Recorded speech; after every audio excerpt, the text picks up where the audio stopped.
예수 부활 만세 하고 인사하겠습니다.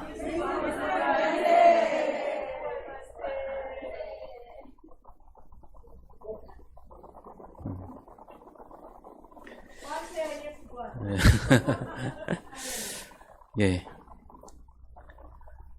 여러분 쑥농사 할 때 가장 힘들고 가장 성가시고 가장 까다로운 일이 있다면 뭘까요? 예. 지신매기죠. 예. 지신만 없다면 얼마나 좋을까? 예. 아재 개그 하나 할까요? 예수님도 지심을 힘들어 하셨답니다. 예수님이 지심 때문에 목숨까지 버리셨는데 무슨 지심일까요? 무슨 지심이냐 하면 십자가를 지심으로. 지심 매다가 힘들 때 십자가를 한번 바라보시기 바랍니다. 그래, 예수님이 십자가를 지심으로 내가 이렇게 하나님 자녀가 되었구나. 예. 하여튼 틈만 나면 잘 자라는 이 지심, 가꾸지 않아도 저절로 잘도 자라는 저 지심이 없으면 좋겠지만 한번 이렇게 생각해 봤습니다. 그 지심이 없는 쑥밭 어떻게 될까? 그 영양분을 뺏는 지심이 없다면 아마도 쑥은 더 빨리 자라지 않을까요? 그렇지 않아도 이름이 쑥이잖아요. 쑥쑥 자라는. 그 쑥이 지나치게 빨리 자라면 또 어떻게 될까요? 막 아침 저녁으로 막 쑥쑥 자라면 여러분 아마 정신없이 바쁠 것이고 고난 주간이고 뭐고 부활절도 까먹고 그냥 쑥밭에서 살다시피 하지 않을까. 돈은 좀 벌겠지만 그러다가 몸 더 상하고 쑥에 치여 다들 병원 신세에 지고 요즘은 의사도 없는데 그냥 치료도 제대로 못 받고 그렇게 되지 않을까요? 지심이 우리를 힘들게 하기도 하지만 또 우리로 하여 한 걸음 멈추고 한숨 가라앉을 수 있도록 만들고 있지 않을까, 그런 생각을 해보았습니다. 그리고요, 이 지심이 나지 않는, 지심이 자라지 않는 땅이라면 그 땅은 몹쓸 땅이에요. 예. 쑥도 못 자랍니다. 어떤 집은 이제 지심 매기가 힘드니까 밭에다가 이제 검은 비닐을 씌우고 드문드문 구멍을 내서 거기다 농작물을 심기도 하잖아요. 뭐 농촌에 가면 거의 다 그렇게 합니다. 그 농작물 사이에 지심이 나지 않도록. 요즘은 뭐 또 아예 그 지심 없애는 부직포가 나왔잖아요. 그 밭고랑 사이에 그 부직포를 깔기도 합니다. 우리 교회 텃밭도 이렇게 깔았는데 그 비닐이나 부직포로 밭을 덮어 놓으면 지심이 날 수가 없잖아요. 왜 그럴까요? 그렇죠. 햇빛을 받지 못하면 영양분을 만들지 못하고 영양분을 만들지 못하면 나올 수가 없는 거죠. 싹도 틔우지 못하고 그냥 죽게 되고 또 다른 데서 날아온 지심 씨앗들도 흙에 뿌리를 내리지 못하게 되는 거죠. 그 지심이 안 나니까 농사 짓기가 훨씬 더 좋지요. 손이 덜 가고 일거리도 줄어들고. 그런데요, 이 비닐 씌운 밭에 자란 작물은 그렇지 않은 작물에 견주어 영양가가 없다고 합니다. 이를테면 이 비닐 씌운 밭에서 거둔 무 잘 자랍니다. 그 나중에 뽑아보면 아주 매끈하게 잘 여물었고요. 아주 크기도 큽니다. 울퉁불퉁하지도 않고 아주 그 큰 무를 얻을 수 있다고 합니다. 그래서 겨울 무는 이제 보약이나 산삼과도 바꾸지 않는다 그런 말이 있는데, 그러나 그 비닐을 씌운 밭에 자란 무는 그렇지 않다는 거예요. 그런 무에는 영양분이 없답니다. 먹으나 마나한 무가 된다는 거죠. 그러니까 무 살 때 이렇게 울퉁불퉁한 못생긴 무를 사야 된다 그러잖아요. 그 무가 이렇게 내려오면서 막 그 땅이 거칠고 하니까 잠시 멈췄다가 또 내려오고 멈췄다 내려오고 이렇게 되는 거거든요. 그러니까 비닐을 씌우지 않고 지심과 함께 자란 무, 말하자면 이 노지에서 자란 무는 생김새도 울퉁불퉁하고 그렇지만 이 무야말로 산삼보다 몸에 좋다라는 거죠. 그 비닐을 덮어 놓으면 지심은 안 자라겠지만, 그래서 좀 쉽겠지만, 그러나 땅도 숨을 쉬지 못하게 되는 것이고 그래서 좋은 땅이 될 수 없다라는 거죠. 그러니까 흙도 햇볕을 받아야 좋은 땅이 된다라는 얘기입니다. 예수님께서 이 땅에 오셨을 때 세상은 죄악으로 덮여 있었습니다. 마치 저 검은 비닐처럼 죄악이 온 세상을 덮고 있었지요. 거기에 생명도 없고요, 소망도 없고 그런 세상이었습니다. 이 세상에, 이런 세상에 오셔서 예수님이 하신 일을 한마디로 하면 뭐냐 하면 바로 그 죄악을 다 걷어치우는 일이었다는 거죠. 이 죄악으로 덮인 세상, 사람들은 그 죄악 때문에 생명이신 하나님을 바라보지 못했습니다. 이 죄악이요, 세상 구석구석까지 켜켜이 뒤덮고 있었습니다. 세상 이쪽 끝에서 저쪽 끝까지 다 덮고 있던 이 죄악을 예수님이 오셔서 남김없이 걷어치우셨다는 겁니다. 예수님이 이 십자가에 달려 숨을 거두실 때 이런 일이 생겼죠. 마가복음 15장 37절, 38절. 께서 큰 소리를 지르시고 숨지시니라. 이에 성소 휘장이 위로부터 아래까지 찢어져 둘이 되니라. 예, 성소 휘장이 찢어졌습니다. 이 휘장은요, 하나님과 사람 사이를 가로막는 휘장이었던 겁니다. 처음엔 그렇지 않았어요. 처음에 이 휘장을 만들 때는 이제 지성소와 성소를 구분하는 그런 휘장이었는데, 그래서 이 지성소는 누구만 들어가냐 하면 대제사장만 들어가는 곳이었어요. 거기에 하나님이 계시다. 그래서 뭐 백성들은 말할 것도 없고 그냥 보통 제사장들도 들어가지 못하는 거죠. 뭐 오늘 우리로 말하면 그냥 보통 교회 목사님들은 못 들어가고 저 총회장만 들어간다는 거예요. 그런데 그 예수님이 돌아가실 때 그 휘장이 갈라졌다는 거예요. 위에서부터 아래로 찢어집니다. 그러니까 이 대제사장들이 원래 이 지성소에 들어가서 해야 될 일은 뭐냐 하면 나만 들어간다 그게 아니라 그 들어가서 하나님과 이 백성들을 이어주는 일을 하라는 뜻이었습니다. 하지만 그들은 어떻게 했냐면 지성소에 들어가는 그 휘장을 젖히고 들어가는 일을 자기 권력으로 만들어 버린 겁니다. 그 사람 안에 있는 죄성이죠. 하나님과 백성들 사이를 가로막는 담이 되고 말았습니다.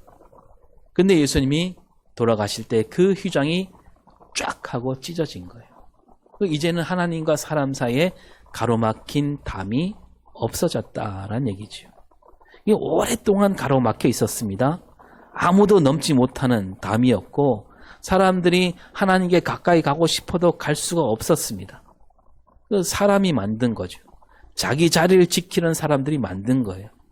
하나님을 만나는 자리를 가리키던 이 휘장이 하나님과 사람 사이를 갈라놓는 휘장이 되었고 하나님과 사람 사이를 갈라놓으니까 세상은 죄악이 넘칠 수밖에 없었던 겁니다. 예수님이 그래서 죽음으로써 그 사이에는 휘장을 찢으셨고 덕분에 오늘 우리는 하나님 앞에 마음껏 갈 수 있는 그런 세상을 우리가 살고 있는 거죠. 그러니까 뭐냐면 휘장이 찢어지는 이 일은 세상에 가득한 죄악을 걷어내는 일이다 이렇게 말할 수 있는 겁니다. 예수님이 그 휘장을 찢으려고 이 땅에 오셨다는 거예요. 그러니까 하나님께서는 이 예수님이 이 땅에 오셔서 하실 일을 아주 오래전부터 말씀하셨습니다. 우리가 지난주에도 이사야 말씀으로 나눴는데요. 오늘도 이사야 말씀으로 나누고자 하는데 7절을 볼까요? 산에서 모든 민족의 얼굴을 가린 가리개와 열방 위에 덮인 덮개를 제하시며 예, 얼굴을 가린 가리개와 열방 위에 덮인 덮개가 나오지요.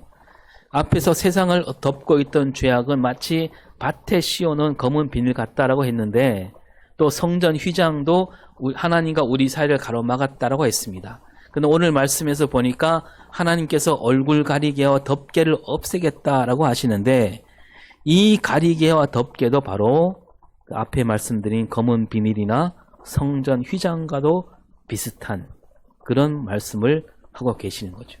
왜 그런가 한번 보겠습니다. 먼저 이 이스라엘을 비롯한 그 이웃 여러 나라 백성들은 다닐 때요 얼굴 가리개를 쓰고 다닙니다. 광야와 사막에서 불어오는 그 모래바람이 워낙 많아서 그 얼굴을 가려서 살갗을 감싸고 코와 허파에 나쁜 공기가 들어가지 않게 하는 거죠. 그러다 보니까 뭐 앞을 좀 잘 보지 못하게 되고, 그리고 또 집에 와서 밥을 먹을 때는 반드시 그걸 벗어야만 했습니다. 하나님이 아예 그 얼굴 가린 가리개와 덮개를 없애겠다. 그 없이도 살 수 있게 하시겠다는 얘기입니다. 그러니까 이 가리개와 덮개를 없애신다. 여기에는 두 가지 뜻이 들어있는 거죠. 하나는 앞에 말씀드린 대로 하나님께서 이루시는 그 새로운 세상, 하나님이 새로 마련하실 그 세상은요, 거기에는 그런 모래바람이 불지 않는 세상이란 뜻이에요. 그러니까 많은 사람을 괴롭히던 그 모래바람이 없는 세상을 이루시고, 그러니까 이제 그 가리개와 덮개가 없어도 되는 그런 세상을 만드신다는 거지요. 모래바람이 없어지고 대신 시원한 바람이 불어오는 세상, 깨끗하고 아름다운 세상이 되는 거죠. 곳곳에 어여쁜 꽃들이 피어나고요, 지저귀는 새소리가 들립니다. 그게 뭐냐면 하나님이 새롭게 이루실 세상은 마치 저 옛날 처음 만드셨을 때 그 에덴 동산과 같은 그런 세상을 이루시겠다라는 거죠. 그 에덴 동산에서는 여러분 덮개와 가리개가 없어도 되는 그런 동산이었던 거죠. 여러분 오늘도 우리 앞에 모래바람이 불고 있지 않습니까? 사람들이요 그 바람을 막으려고 가리개와 덮개를 뒤집어 쓰고 다닙니다. 그리고 그 가리개와 덮개는 아주 비쌉니다. 그래서 다들 그거 살려고 부자가 되려고 하는 거죠. 높은 자리에 앉으려고 합니다. 더 좋은 가리개, 더 나은 덮개를 얻으려고 아주 몸부림치며 살고 있는 그런 세상이지요. 이러한 세상에 하나님은 오늘 말씀하십니다. 이제 가리개와 덮개가 없어도 되는 세상, 그 세상으로 나아오라고 말씀하십니다. 하나님이 그런 세상을 마련해 주셨다는 거죠. 누구를 통해서? 예수님을 보내셔서 가리개 없이 덮개 없이 마음껏 숨쉬며 사는 세상을 만드신 거예요. 우리가 그래서 예수를 믿게 됐는데, 그런데 예수를 믿는다, 입으로 믿는다 하면서도 아직도 그 가리개와 덮개를 버리지 못한다면 왜 그런 걸까요? 왜 그럴까요?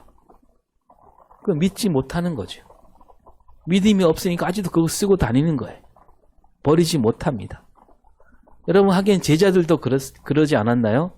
예수님이 죽음에서 다시 살아나셨는데도, 이제 부활 세상이 되었는데도 그들은 그 가리개와 덮개를 버리지 못했어요.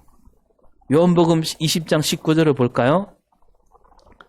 곧 안식 후 첫날 저녁 때에 제자들이 유대인들을 두려워하여 모인 곳에 문들을 닫았더니. 예. 자, 언제냐면 안식 후 첫날 저녁이에요. 예수님이 언제 살아나셨느냐? 안식 후 첫날 아침에 살아나셨잖아요. 제자들도 그 소식을 들었고 빈 무덤을 봤습니다. 그 예수님 만났던 사람 얘기도 들었어요. 그런데도 그들은 두려워했어요. 모래바람을 두려워한 거죠. 유대인들이 두려워서 그들은 뭘 닫았어요? 문을 꼭꼭 닫았습니다. 그냥 문이 아니고 문들을 닫았다. 그러니까 문이란 문은 다 닫았다는 얘기죠. 예수님이 다시 살아나셨건만 새로운 세상이 되었지만 그들은 믿지 못한 거죠. 새로운 세상이 왔다는 것을, 그 진리를 믿지 못했기에 그들은 꼭꼭 닫아두고 있었던 겁니다. 여러분 오늘 우리도 그렇게 살고 있지 않을까 살필 수 있길 바랍니다. 누가복음 11장 20절에서 예수님이 말씀하십니다. 시작. 내가 만일 하나님의 손을 힘입어 귀신을 쫓아낸다면 하나님의 나라가 이미 너희에게 임하였느니라. 예. 예수님이 이 땅에 오셔서 하신 일은 다 하나님 손을 힘입어 하신 일이에요. 거기 그 힘을 입어서 귀신을 쫓아내고 또 다른 많은 일을 하셨지요. 따라서 하나님 나라가 이미 우리에게 임하였다, 왔다라고 합니다. 그걸 믿는다면 가리개와 덮개를 벗어야죠. 이 가리개와 덮개를 없애신다, 이 말씀에 담긴 뜻이 또 하나 있는데요. 뭐냐면 이제 그거 다 벗고 잔치를 벌이시겠다는 거예요. 잔치를 앞에 두고 가리개와 덮개를 쓰고 있을 수 없잖아요. 하나님께서 큰 잔치를 베푸셨기에 그 가리개와 덮개를 벗도록 하시겠다는 얘기인데 그 앞에 6절을 볼까요? 여호와께서 이 산에서 만민을 위하여 기름진 것과 오래 저장하였던 포도주로 연회를 베푸시리니 곧 골수가 가득한 기름진 것과 오래 저장하였던 맑은 포도주를 하실 것이며. 예, 기름진 것과 포도주로 연회를 연다. 연회가 뭐예요? 우리말로 하면 잔치잖아요, 잔치. 먹고 마시려면 가리개와 덮개를 다 벗어 던져야 되는데 하나님께서 그런 큰 잔치를 베푸신다는 거죠.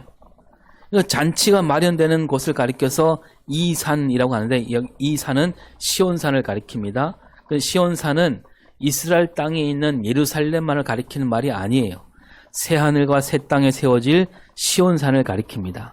이 예루살렘은 유대인들만 가는 곳이었지만 이 새롭게 세우는 이 산에는 만민이 들어오게 된다. 하나님은 민족과 나라를 가리지 않으시고 세상 모든 사람을 그 백성으로 받아들이시겠다. 그리고 기름진 것 오래 저장하였던 포도주로 잔치를 마련하고 계십니다. 이렇게 모든 사람을 부르시고 그들에게 가장 좋은 음식, 가장 만나는 음식으로 잔치를 벌이시겠다. 그러니까 하나님이 이루실 이런 새로운 세상은 그런 가리개와 덮개가 없는 세상이 된다는 얘기지요. 다시 말해서 죄악이 거친 세상, 잔치와 잔치가 이어지는 그런 세상이라는 겁니다. 여러분, 예수님이 이 땅에 오셨을 때 늘 외치신 말씀이 뭐냐 하면 뭐가 가까이 왔다? 하나님 나라가 가까이 왔다. 그렇게 말씀하시면서 예수님도요, 뭘 즐기셨냐 하면 잔치를 즐기셨어요. 예수님이 첫 번째 베푸신 이적이 어느 집이었습니까? 혼인잔치집이었습니다. 물로 포도주를 만드셔서 그 잔치에 흥을 돋게 하셨습니다. 그리고 제자들과 함께 잔치를 벌이시기도 하셨고 잔치가 있는 곳에 언제나 달려가셨습니다. 그래서 예수님을 헐뜯는 사람들이 예수님을 가리켜 뭐라고 말했냐? 누가복음 7장 34절을 볼까요? 나는 와서 먹고 마심에 너희 말이 보라 먹기를 탐하고 포도주를 즐기는 사람이요. 예, 사람들이 그렇게 말한다는 거예요. 예수님 보고 먹기를 탐하고 포도주를 즐기는 사람이라고. 예수님이 그게 아니다 그러셨나요? 그렇게 말씀하지 않았어요. 그들이 하는 말 그대로 다 받아들이셨습니다. 그래, 나는 먹는 거 마시는 거 좋아한다. 예수님이 하신 일은 모두 하나님 나라를 보여주는 일이었습니다. 병자를 고치는 일로 하나님 나라를 보여주시기도 했고 가난한 사람들을 돌보시고 짓눌려 사는 이들에게 살아갈 힘을 주시는 일, 그 일로 하나님 나라를 보여주셨습니다. 하나님 나라에는 바로 이런 일이 일어난다는 거죠. 그리고 잔치에 가서 잔치를 즐기시는 일, 이 또한 하나님 나라를 보여주고자 함이었다는 얘기입니다. 그리고 물고기 2마리와 보리떡 5개로 5,000명이 먹을 때 여러분 그 5,000명이 먹는 그 장면을 한번 생각해 보세요. 그 넓은 들에 잔치가 열린 거 아니겠습니까? 그 기적 또한 하나님 나라를 보여주는 기적이었다는 겁니다. 그리고 이제 나중에 제자들이요, 그 예수님을 따라다닐 땐 몰랐지만 나중에 성령을 받고 제자들이 모였을 때도 거기서도 뭐가 벌어지냐면 사도행전 2장 46절 볼까요? 마다 마음을 같이하여 성전에 모이기를 힘쓰고 집에서 떡을 떼며 기쁨과 순전한 마음으로 음식을 먹고. 예, 날마다 모이기에 힘썼다 그랬는데 모여서 한 일이 뭐냐? 떡을 떼며 순전한 마음으로 음식을 먹었다는 거예요. 성령을 받고 나니까 제자들이 그렇게 바뀌었습니다. 그 문을 또 꼭꼭 닫아두었던 그 제자들이 이제 모여서 음식을 먹었다는 거예요. 음식을 먹되 순전한 마음으로 먹었다. 이게 무슨 말일까요? 순전한 마음으로 먹었다. 요즘 말로 말하면 먹는데 진심이었다는 얘기입니다. 이렇게 하나님 나라는 잔치예요. 성령 받은 사람들이 모이는 곳엔 잔치가 벌어지는 겁니다. 제가 근데 이제 이 말씀을 준비하다 보니까 갑자기 이런 구절이 생각났어요. 로마서 14장 17절.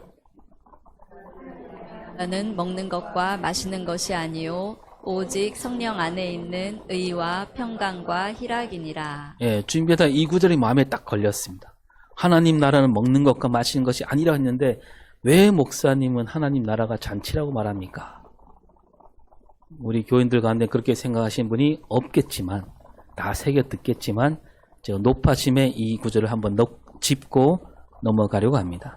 하나님 나라는 무엇을 먹느냐 무엇을 마시느냐 거기에 있지 않다. 이 구절은요. 음식 때문에 교회를 어지럽히고 신앙을 흔들리게 할 수 없다. 그런 말씀이었어요. 여러분 그때 그런 일이 있었지요. 유대인 율법으로는 먹을 것도 가려 먹어라. 막 베드로도 막 그랬잖아요.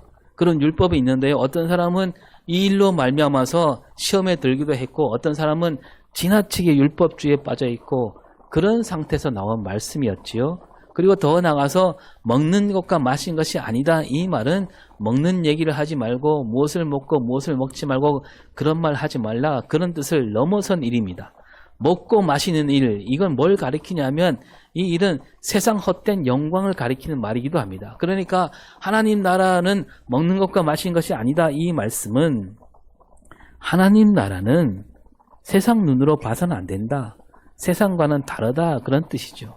그러니까 먹는 것과 마시는 것이 아니다. 이 말은 이 세대를 본받지 말라는 뜻으로 하신 말씀이에요. 이 세대를 따라가는 삶은 거기에는 이 세대 안에서는 하나님 나라가 이루어질 수 없다는 그런 얘기죠. 하나님 나라는 뭐냐면 날마다 마음을 새롭게 하고 변화를 받아 하나님의 선하시고 기뻐하시고 온전하신 뜻이 무엇인지 가려내는 그런 삶 속에 거기에 하나님 나라가 있다는 거죠. 오직 성령 안에 있는 의와 평강과 희락이 바로 하나님의 선하시고 기뻐하시고 온전하신 뜻이다. 그런 글로 주신 말씀이에요. 하여튼 하나님께서 이루시는 새로운 세상, 하나님 나라는 마음껏 먹고 마시는 그런 세상입니다. 그러니 가리개와 덮개를 벗어 던져야만 하는 그런 세상이죠.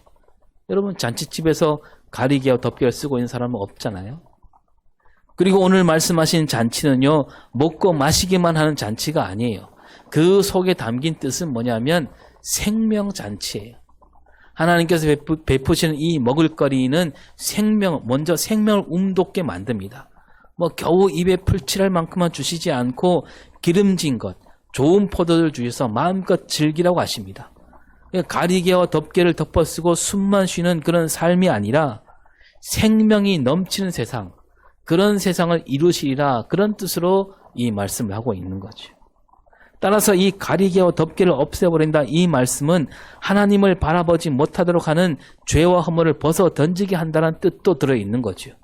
그러니까 이 잔치를 베푸실 때 모든 백성이 하나님 앞에 마음껏 나와서 하나님을 만나고 잔치를 즐기게 되리라 그겁니다.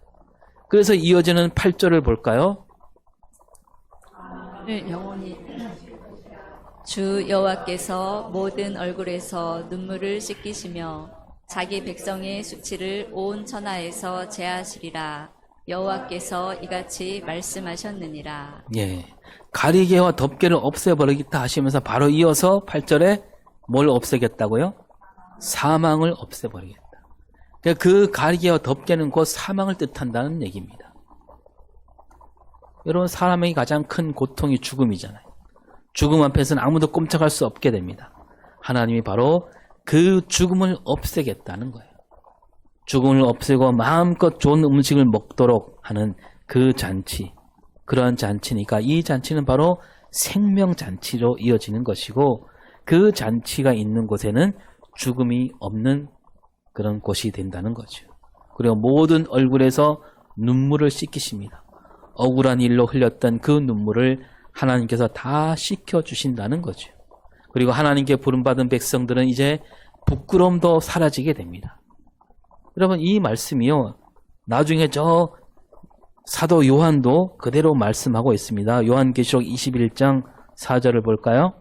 모든 눈물을 그 눈에서 닦아주시니 다시는 사망이 없고 애통하는 것이나 곡하는 것이나 아픈 것이 다시 있지 아니하리니 처음 것들 다 지나갔음이러라. 예. 이거 요한도 하나님께서 이루어 가실 새 하늘과 새 땅을 바라보며 노래하잖아요. 참으로 아름답고 복된 세상, 사망이 없는, 죽음이 없는 세상, 눈물이 없는 세상. 그러니까 우리 기독교가 말하는 세상 마지막은요, 새로운 세상이에요. 다른 여러 종교에서도 종말을 가르치잖아요. 그리고 종교가 아니라 하더라도 과학자들도 이제 곧 지구가 종말이 온다. 과학자들에 따르면 태양이 언젠가는 없어진다 그럽니다. 태양이 없어지면 세상 끝장이 나잖아요. 또 환경 파괴나 기후 변화로 종말이 온다 이렇게 말합니다. 그러니까 다른 종교나 과학이 말하는 종말은요, 파괴, 소멸 이런 종말이고 어둡고 우울한 느낌을 줍니다. 그런데요, 하나님이 주신 이 성경에서 말하는 종말은 그렇지 않다는 거예요. 성경에도 파괴와 멸망이 나오긴 해요. 영원한 죽음도 있습니다. 그러나 그와 더불어 우리 성경에서는 그 마지막이 바로 새로운 시작이다라고 말씀하고 있습니다. 그러니까 사람이 만든 세상 질서는 끝나지만 새로운 하나님 나라가 시작된다는 거죠. 이를테면 1945년 8월 15일은 이 날이 일본에게는 패망이고 끔찍한 날이고 어둠의 날이지만 우리에겐 그 날이 무슨 날이에요? 새로운 날이잖아요. 빛을 되찾은 광복입니다. 마찬가지로 우리 기독교 신앙에서 마지막에 이룰 하나님 나라는 사탄이 보기에는 그게 끝나는 날이지만 우리에게는 새로운 시작, 새로운 나라가 되는 거죠. 오늘 우리도 이런 세상을 꿈꾸며 살아가야 되는 거죠. 하나님은 우리로 하여 이렇게 아름답고 복된 세상을 만들어가게 하십니다. 이제 하나님과 함께하는 백성들은 뭘 하느냐? 9절을 볼까요? 9절 시작. 말하기를 이는 우리의 하나님이시라. 우리가 그를 기다렸으니 그가 우리를 구원하시리로다. 이는 여호와시라. 우리가 그를 기다렸으니 우리는 그의 구원을 기뻐하며 즐거워하리라 할 것이며. 예, 모든 백성, 세상 모든 사람이 기다렸던 그 하나님이 함께 하신다는 거예요. 그리고 그 하나님을 가리켜서 뭐라고 부르냐 하면 저 하나님이 아니고 우리 하나님이라고 부르게 되고 구원을 기뻐하며 즐거워하게 된다는 거예요. 하나님께서 모든 악한 세력을 물리치시고 마침내 하나님 뜻을 이루어 가셨구나 하고 찬양을 부르게 된다는 겁니다. 여러분, 오늘 우리에게도 예수 부활을 믿는 오늘 우리에게도 하나님은 우리 하나님으로 다가오시고 있습니다. 그래서 우리가 그 하나님 앞에 찬송을 불러야 되는 거죠. 하나님께서 우리를 구원으로 이끌어 주셨음에 기뻐하며 즐거워하는 그런 노래를 부르는, 우리를 힘들게 하는 그 어떤 세력들도 하나님 앞에서는 꼼짝을 못할 겁니다. 세상이 우리를 어쩌지 못합니다. 오늘 우리가 그 믿음으로 이 세상을 하나님이 만드시는 하나님 나라로 바꿔가는 그런 삶을 살아갈 수 있어야 되겠습니다. 그리고 우리가 여기서 새겨들어야 할 진리가 있는데 그 가리개와 덮개를 걷어치우는 일은요, 사람으로 할 수 없는 일입니다. 오직 하나님만이 하실 수 있는 일이었기에 하나님께서 예수님을 이 땅에 보내셔서 그 일을 하시게 한 거예요. 그렇게 하니까 새로운 세상, 하나님 나라가 우리에게 성큼 다가온 겁니다. 여러분, 되돌아보면 하나님은 언제나 그런 어둠을 몰아내신 분이잖아요. 태초에 하나님께서 세상을 지으시기 전에 세상은 뭘로 덮여 있었습니까? 캄캄한 어둠으로 덮여 있었습니다. 생명이라고는 털끝만큼도 없는 그런 세상이었습니다. 하나님께서 그 어둠을 걷어내셨잖아요. 그 빛을 만드셔서 어둠을 물러가게 하셨습니다. 그렇게 되니까 그 세상이 어떻게 됐습니까? 온갖 생명으로 가득 넘치는 곳이 됐잖아요. 그래서 처음 에덴 동산은 생명이 막 꿈틀거리는 아름다운 동산이었습니다. 그런데 인간이 그 세상을 죄악으로 덮어버렸고 생명이 없는 세상을 만들고 말았습니다. 검은 비닐로 덮인 저 땅처럼 세상은 시커먼 죄악으로 덮이고 말았던 거죠. 생명이 자라날 리가 없는 이런 세상에 예수님이 오셔서 그 죄악을, 다시 말씀드리지만 그 죄악을 한 번에 걷어치우신 겁니다.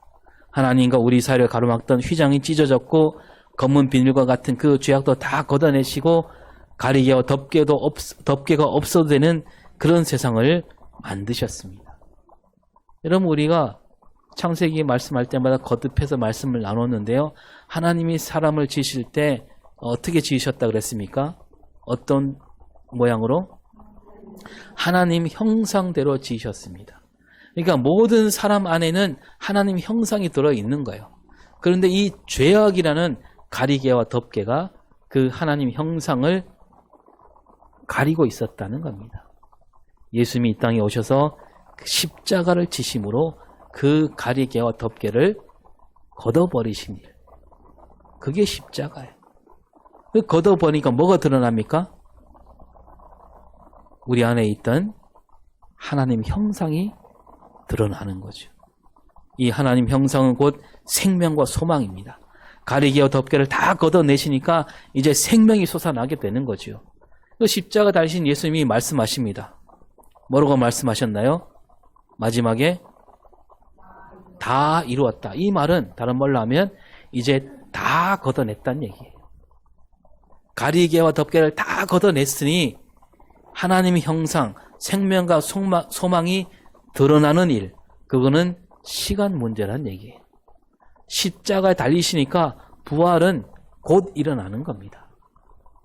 그래서 부활절은 곧 잔치가 되는 거죠. 하나님 나라 잔치. 그래서 여러분 부활절은요 반드시 우리 절기상 뭐가 지나야 되냐면 절기 가운데 춘분이 반드시 지납니다. 춘분이 뭐예요? 네, 봄을 알리는데 낮과 밤 그 길이가 같은 날이잖아요. 춘분 다음 날부터는 낮이 더 길어집니다. 그리고 추위가 물러가고 따뜻한 바람이 불어옵니다. 따뜻한 바람은 찬 바람을 걷어냅니다. 그러면 온갖 생명이 춤추는 날이 되는 거죠. 여러분 꽃들과 새들이 벌써부터 잔치를 벌이고 있지 않습니까? 우리도 그 잔치를 마음껏 즐길 수 있어야 되겠습니다. 그리고 우리만 즐기지 말고 나가서 나누어야 됩니다. 잔치는 나누어야 되는 거예요.